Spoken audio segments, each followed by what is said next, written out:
and welcome to our Classical Crossbar Magazine interview series. Today I'm really excited to be joined by Christina Johnston. Hi, Christina! Hi, Natasha. Thank you so much for having me. It's so good to see you in person. You know, I've been following you for a couple of years now, so to actually talk to you is quite fun. Oh no, it's so nice because I've obviously known you as well, but haven't never actually spoke to you face to face. It's lovely.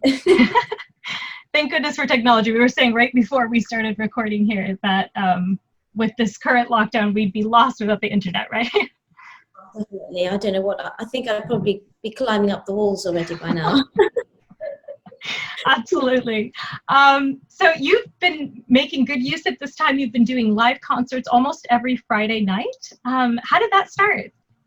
Okay, so when the beginning of March happened is when I got email after email after email of all my concerts being cancelled, and I was like, oh no, what on earth am I going to do? And I'm very lucky I've got an outbuilding in my garden that I was eventually going to turn into a music studio, but haven't done yet, obviously. We've only been here a few months, so haven't been able to do that yet.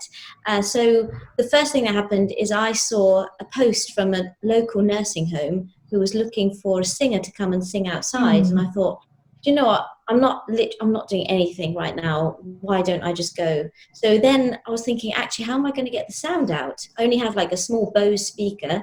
So I got in touch with the sound engineer that lives up the road from me, who I've done a few concerts with, and he said he's lost all his work, so let's do it together. And suddenly we had 2 weeks worth of going around different nursing homes every day. It was wonderful to see. There was one nursing home where they were sitting outside drinking champagne, and it was so to see them.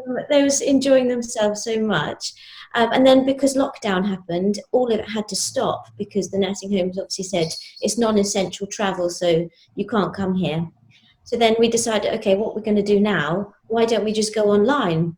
Because he has loads of equipment like sound, lighting, staging. I've got the place. We can keep 2 meters apart. So we thought, okay, let's do a concert. And then it was so popular and we had so many demands to do it again that it's become every single Friday since. Wow.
schwur.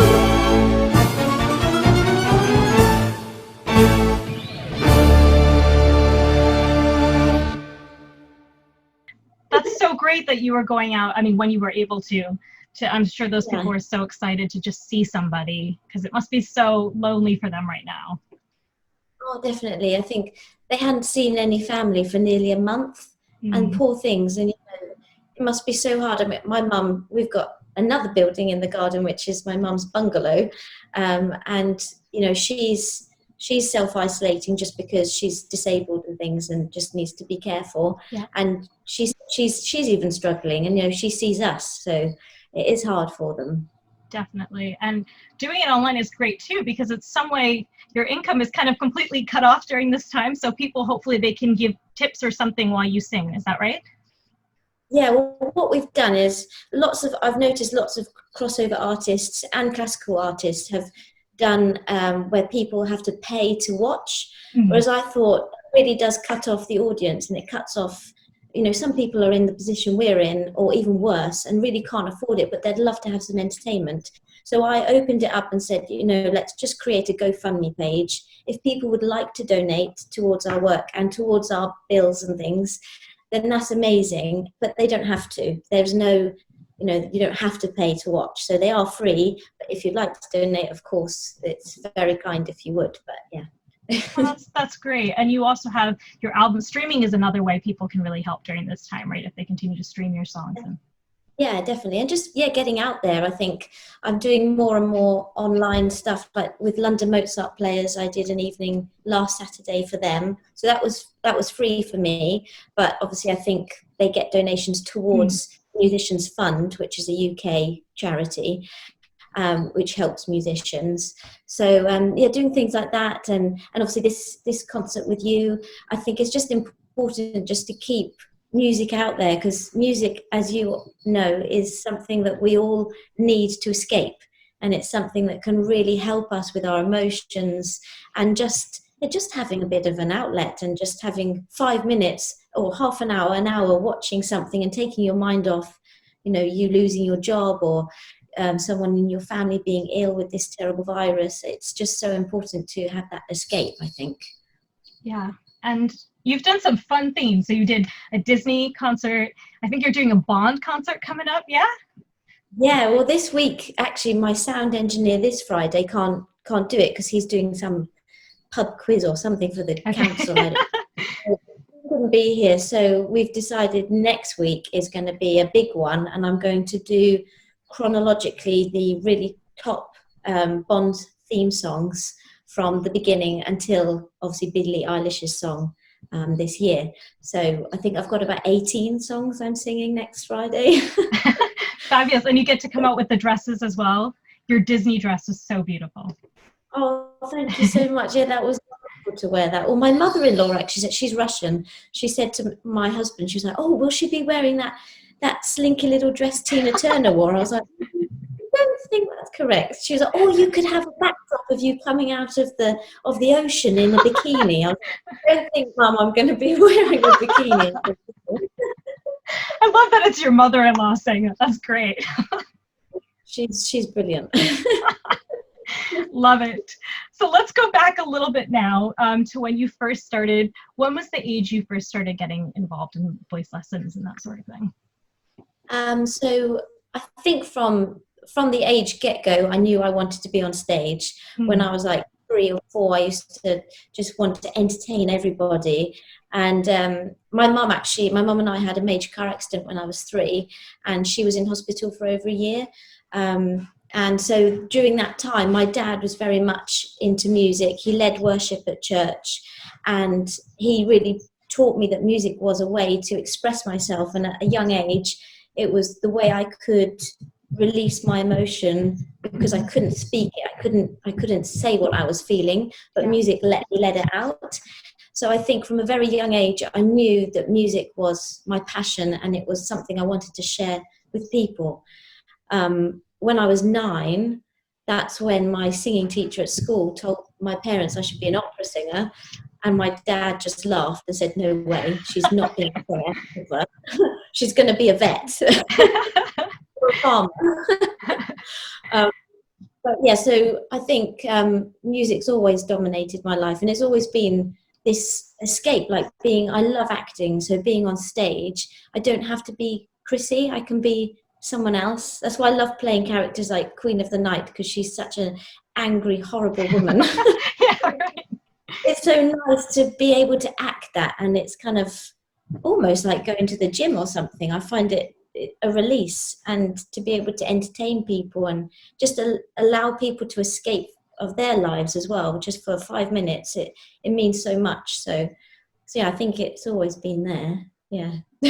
So I have to follow up on that. So then how did he feel like when you started going to university? Did you go first for science and then you switched, or did you go automatically to music? I went so when I was 11, I think when I was 11, my father sadly passed away of adult cop death. So he was told by the coroner that he was too fit and healthy. So I was left with this mum that I didn't actually know, because throughout my childhood she was in hospital, so I never saw her really. Wow. And I think if he'd stayed alive, I would have been a vet. There's no way I would have gone into music, because I'd have wanted to have pleased him. And he always told me, don't become a singer, you'll earn no money. Yes, he's kind of correct, but you don't do it for money, do you? You sing and you entertain because you love it, and that's the passion behind it, not money. If money was the passion, then you'd go and be a banker or something. Yeah. But so I think, yeah, if he hadn't passed away, I would have definitely gone into being a vet. But because he didn't, my school from the age of 13 really pushed me. I did BBC Choir Girl of the Year, and then I said to myself, if I'm meant to be a singer, then when I go for my audition at all the conservatoires when I was 17, I'll get in one. If I don't get in, then I'll be a vet. So I made sure I got my grades for science. Yeah. So they were there. I just didn't enjoy science. And then, I got in on my audition at Guildhall, and I just kind of knew, okay, I'm obviously meant to be a singer. So that's kind of how it happened. It's kind of all the right doors opened at the right time. I resonate with that so much, because all my life, my parents, they wanted me to sing, but it was like, you can't do it. You need to be a doctor or something on the side, Yeah. Like, so, a hobby. Yeah. And it's hard to explain sometimes that, you can't necessarily be at your best. It's wonderful to have it as a hobby, but when you want to give your all to, you really want to develop it. So actually my dad passed away too, but before he passed away, he started saying to me, like, you should be doing music. Like, he kind of changed after the whole life. So it was great to get that thing from him. But so you started going to university. I think Laura Wright was one of the other students there. Is it that one? No, or? We went to school together, so we knew each other from the age of 13. We knew each other, and we grew up together, like singing together. And then we both got chosen to audition for All Angels, and they had 4 girls and 4 girls and 4 girls, but 4 girls were brunettes and 4 girls were blondes, and I was in the blonde section, obviously, and she was in the brunette one. And unfortunately, things happen for yeah. The brunettes were chosen and the blondes were not chosen. So and they didn't want to mix and match either. They did ask me if I would dye my hair brown, and I just said no. Sorry. I like being blonde. I don't particularly feel like I need to dye my hair brown just to be in a group. So I didn't get it. But that's really that's interesting, because sometimes you think as a singer, if you don't get something, you think there's something wrong with me, I'm not good enough. But it can be totally subjective for like a reason like that you don't know. Yeah, they literally said to me, we'll have you if you dye your hair brown. And I was like, I did toil with it, but then I thought to myself, surely if I'm meant to be in there, wouldn't God have given me brown hair? So it kind of worked out well, because otherwise I would never have gone to Prague. I've never done all the things I've done. So, I think it all happened for a reason. So absolutely. Yeah. And so, that's where your next path took you. So after graduation, how did you first go to Prague? Was it for vocal competitions? No, it's for love. Nothing to do with singing. Okay. So I hadn't even finished Guildhall, actually. I was still in my last year.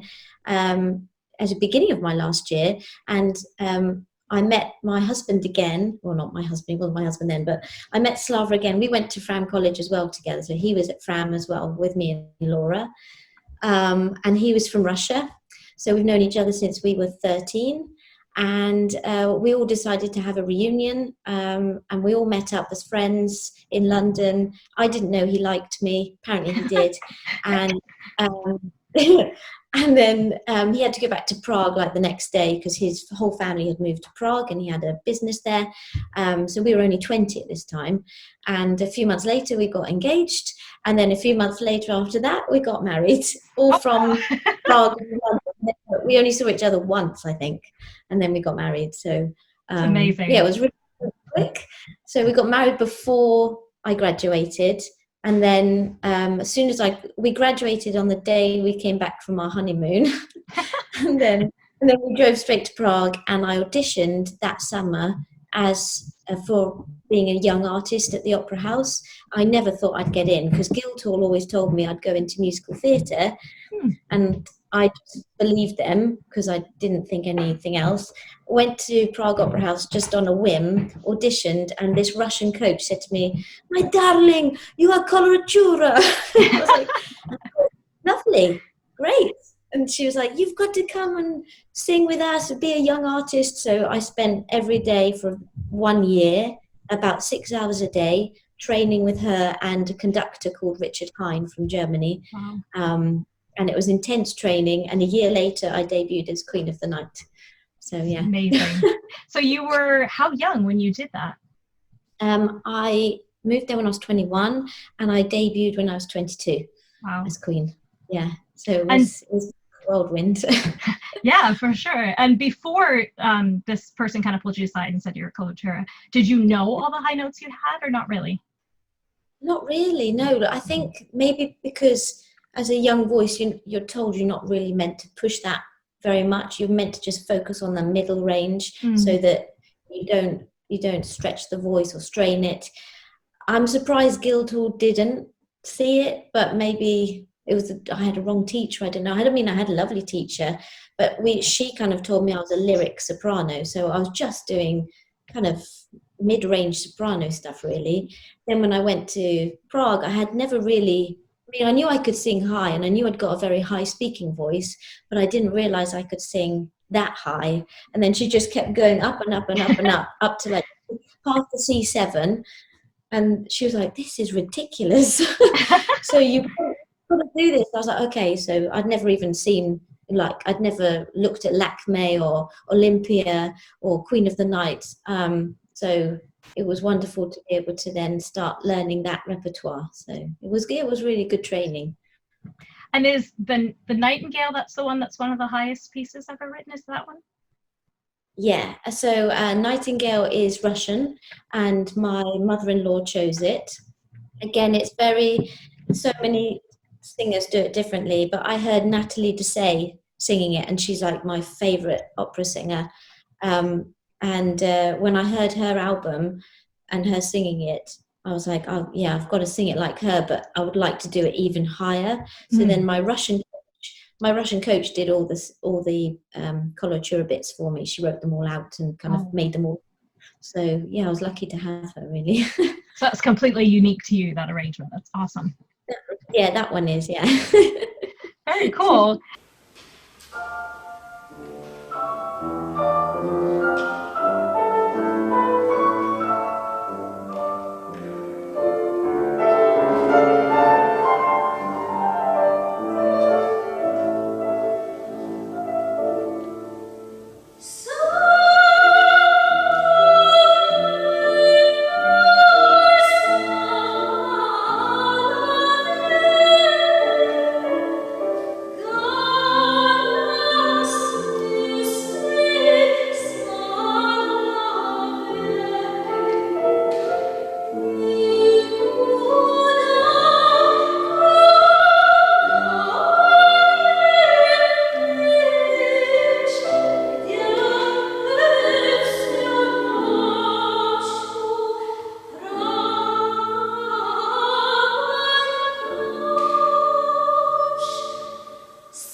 And so then from there, how did you get involved with, I forget the name of the people that made your first album, Blessings. Is it Tadlow?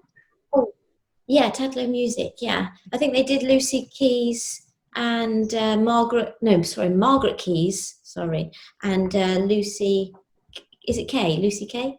I think so, yeah. So they did their album with them, and all the winners from like X Factor and Britain's Got Talent have done their album with them. Yeah. So what happened is I started singing for the Prague Film Music Festival. I got chosen in probably the second year I was in Prague, and I became sort of their main singer. And Bonnie Prairie Boys Choir were there singing with me, and they were like, "Oh, you should come and sing for the president. We're singing for him next week." I was like, "Oh, okay." So I went there, and then I became a regular singer for the president after that. And then from there, doing the Prague Film Festival again, I think it was about 3 times a year we'd do it. I then worked with Bonnie Prairie again and the City of Prague Philharmonic, which is owned by Tadlow Music. James Fitzpatrick is the producer there. He heard me sing and he was like, "Oh, I think there's a gap in the market for someone like you." So I was like, "Oh, is there? Okay." So then we just decided to do it. That's awesome. And did he kind of pick the songs with you, or? Yeah, I picked a lot more. I wanted a lot more coloratura stuff. So I wanted, there's the highest ever written aria by Mozart called Io non chiedo. I think there's a YouTube video of me playing it. Singing it. And I wanted that on there because it's really rare and it's really high, but he said no. So, and then I wanted like other things. Yellow Fantasia, I wanted that one just because I love that song. He said no, everyone's done it. So it was more of a kind of making it unique, but making it applicable to everybody. So yeah, I had trusted his instincts.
Through this lockdown, like doing all these new concerts like Disney, A Night at the Movies. Last week I did My Favorite Things, so I did some songs by Whitney Houston, Celine Dion and things. Wow. It really allowed me to explore like my voice and explore actually how versatile it can be. So I'm kind of leaning more to do other things as well. Like I'd love to do everything, like mix it up. Yeah.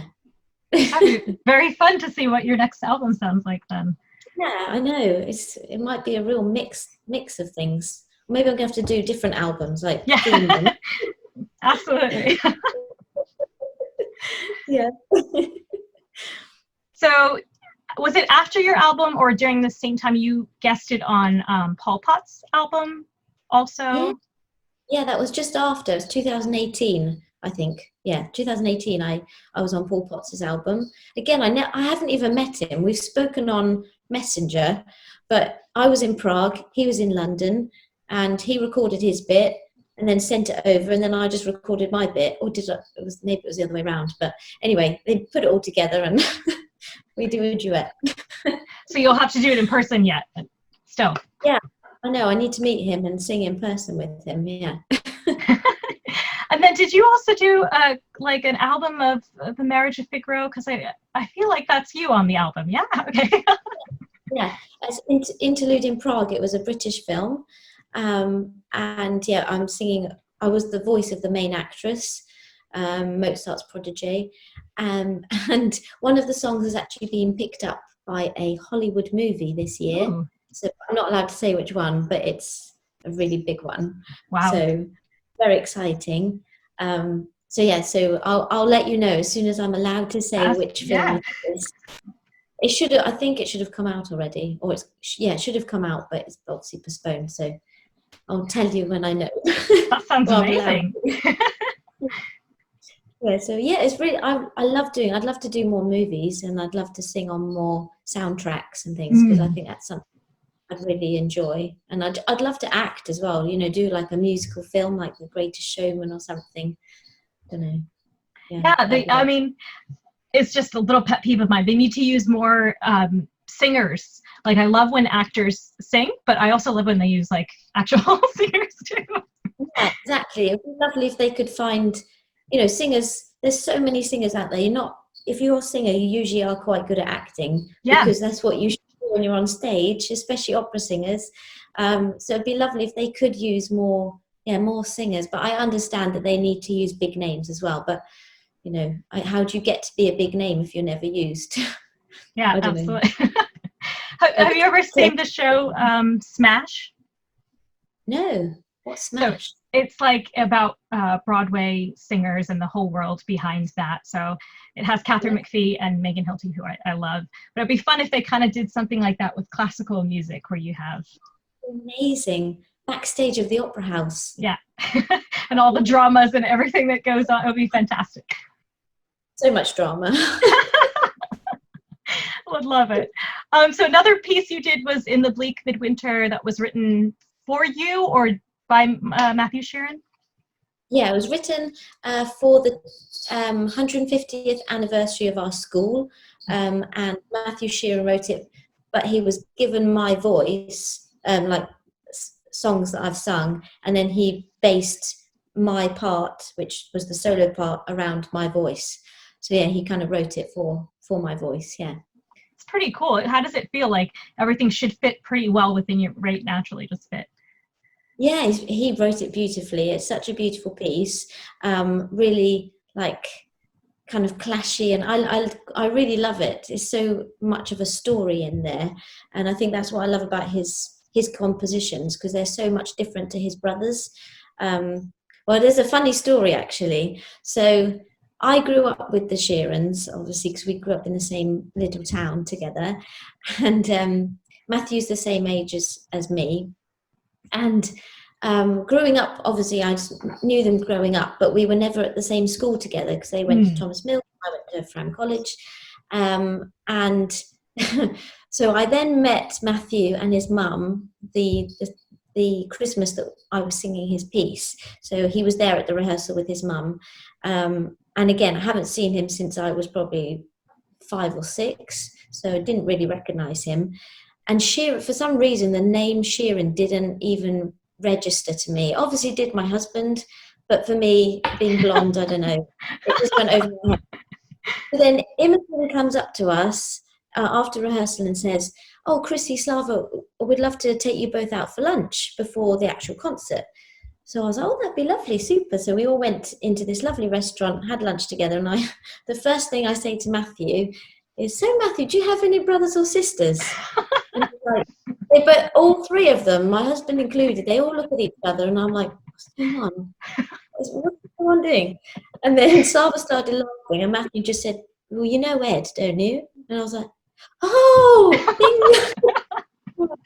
yeah, I know Ed. And his mum was sitting up laughing, thinking, what on earth is Chrissy on about? Blonde moment. It's a great story, though.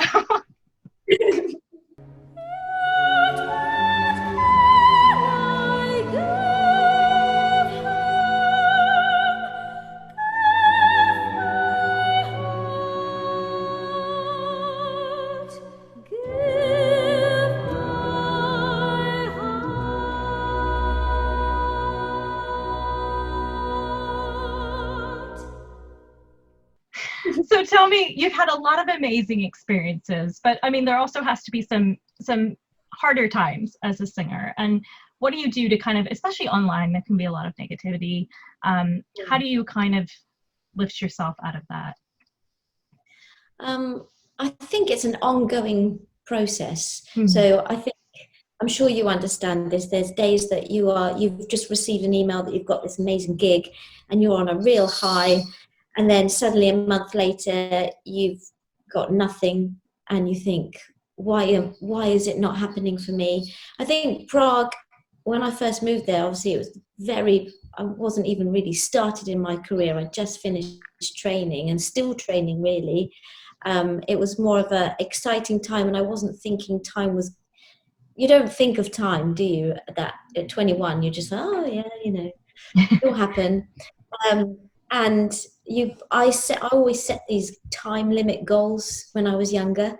And when you reach that age and you still haven't got that goal, you then start to doubt yourself, and you start to think, well, am I not good enough? Why is it not happening for me? Why does this person got there? Why has that person got there? And why haven't I got there? It's all I think it's just an ongoing process. And I'm such a perfectionist, and I'm quite hard on myself, probably too hard, as Slav always tells me. And maybe sometimes I don't see the achievements. I always see what I haven't achieved yet, which maybe is a bad thing, but it keeps me going because I'm always striving to get to the next goal that I've set myself. Yeah, it is hard, but I think sitting back and actually thinking about actually what I have done and trying to, I'm a Christian myself, so I always try to give it to God and try to rely on Him, which is really hard. It's really hard to not try and take control, but to actually go, okay, this is obviously, it's not meant to be yet. This path is not meant to have happened yet, or maybe I'm meant to come here because I'm meant to meet this person. And, it's all, I always believe that everything is happening for a reason, but it is hard sometimes, because I'm very impatient. So no, I love that. No, but I think you're true, and especially as women, sometimes it feels like, oh no, like you said, 21, and I'm like, for me, I'm about to turn 30, and then it's like, oh well, this puts me in a, and you have all these goals you want to take. So I think that's great, and I love that your faith. I'm a Christian too, so I love that that's a big part of it. Whatever it is, whether it's just the belief in music or anything that keeps you. Exactly. Absolutely. Yeah, I think it keeps you really humbled as well. It keeps you grounded, and it's good to have that faith. It's good to have, as you said, even if it's faith in something else. But for me, it keeps me going, and it keeps me focused. And there's a reason for I believe why I'm here, and so that's what keeps me going. Yeah. Love that. So besides the film, which hopefully, once we hear the new release date, you'll let us know. Is there anything else you're kind of planning? Well, last year, Jose, as you probably know, Jose Carreras chose me to go on tour with him and do this amazing concert with the Royal Philharmonic. And 2 hours before the performance, it got cancelled because of the weather. And we'd worked I'd worked my absolute butt off. And I was doing about 12 or 13 pieces in one night. It was nice that we had the rehearsal because I got to meet him and sing with him, and we had a lovely long chat, and he's lovely. So, but they did say they were going to reschedule in the new year, but then obviously coronavirus came, and now it's been held back. So I don't know if that will happen again. I hope it will, because it would be wonderful to share the stage with him.